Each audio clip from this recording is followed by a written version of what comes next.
முதல் வாசகம் யாக்கோப்பு எழுதிய திருமுகம் அதிகாரம் 1 திருவசனங்கள் 1 முதல் 11 வரை. சிதறுண்டு வாழும் 12 குலத்தினருக்கு கடவுளுக்கும் ஆண்டவராகிய இயேசு கிறிஸ்துவுக்கும் பணியாளனாகிய யாக்கோப்பு வாழ்த்து கூறி எழுதுவது.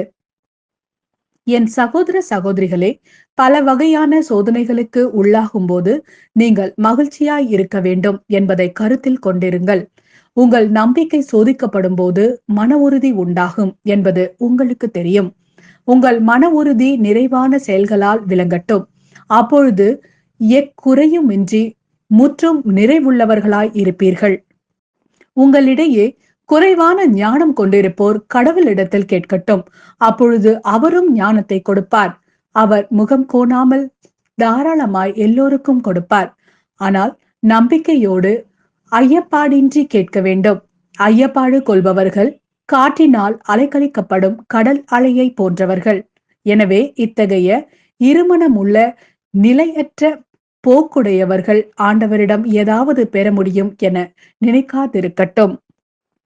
தாழ்நிலையில் உள்ள சகோதரர் சகோதரிகள் தாங்கள் உயர்வு பெறும்போது மகிழ்ச்சி அடைவார்களாக. செல்வ செழிப்பில் இருப்பவர்கள் தாங்கள் தாழ்நிலை அடையும் போது மகிழ்ச்சியாய் இருப்பாராக. ஏனெனில் செல்வர்கள் புல்வெளி பூவை போல மறைந்தொழிவார்கள். கதிரவன் எழ வெயில் ஏறி புல் உலர்ந்து போம், அதன் பூ வதங்கி விழும், அதன் அழகிய தோற்றமும் அழிந்துவிடும். அவ்வாறே செல்வரும் தம் அலுவல்களில் ஈடுபடும் போதே அழிவுறுவர். இது ஆண்டவரின் அருள்வாக்கு. இறைவா, உமக்கு நன்றி. மாட்கெழுதிய நற்செய்தி அதிகாரம் 8 திருவசனங்கள் 11 முதல் 13 வரை. பரிசேயர் வந்து இயேசுவோடு வாதாடத் தொடங்கினர். வானத்திலிருந்து அடையாளம் ஒன்றை காட்டும்படி அவரை சோதித்தனர். அவர் பெருமூச்சு விட்டு, இந்த தலைமுறையினர் அடையாளம் கேட்பதேன்?